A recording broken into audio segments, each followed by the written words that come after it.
അത് ഗസറ്റിൽ ഒരു നിമിഷം പിന്നിൽ ഇപ്പോൾ കെ ആർ രാധാകൃഷ്ണൻ നായർ മോഹൻലാൽ അഭിഭാഷകൻ ടെലിഫോൺ ലൈനിലുണ്ട്. ശ്രീ രാധാകൃഷ്ണൻ നായർ, മോഹൻലാലിന്റെ കൈവശമുള്ള ആനക്കൊമ്പുകൾ ഈ വിജ്ഞാപനം റദ്ദായതോടുകൂടി നിയമവിധേയമല്ലാതാവുകയാണല്ലോ.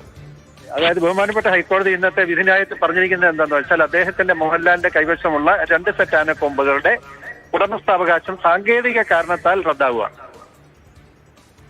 അതായത് വൈൽഡ് ലൈഫ് പ്രൊട്ടക്ഷൻ ആക്ട് അനുസരിച്ച് ഗവൺമെന്റ് വിജ്ഞാപനം ഗസറ്റിൽ പബ്ലിഷ് ചെയ്തില്ല എന്നൊരു ന്യൂനത ബഹുമാനപ്പെട്ട കോടതി ചൂണ്ടിക്കാണിച്ചു. ഗസറ്റ് പബ്ലിക്കേഷൻ ഇല്ലാത്തതുകൊണ്ട് ഒരു ന്യൂനതയാണ്, അതൊരു സ്റ്റാറ്റ്യൂട്ടറി റിക്വയർമെന്റ് ആണ്.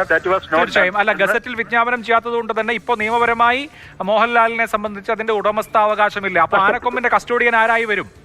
ആനക്കൊമ്പിന്റെ കസ്റ്റോഡിയന്റെ കാര്യമൊന്നും പറയുന്നില്ല. സ്റ്റിൽ അറ്റ് ലിബർട്ടി, അതിനകത്ത് പ്രസക്തമായ ഒരു ഭാഗമുണ്ട്. Government is at liberty. അതിനകത്തെ ജഡ്ജ്മെന്റിന്റെ പ്രസക്ത ഭാഗമാണ് ഞാൻ പറയുന്നത്.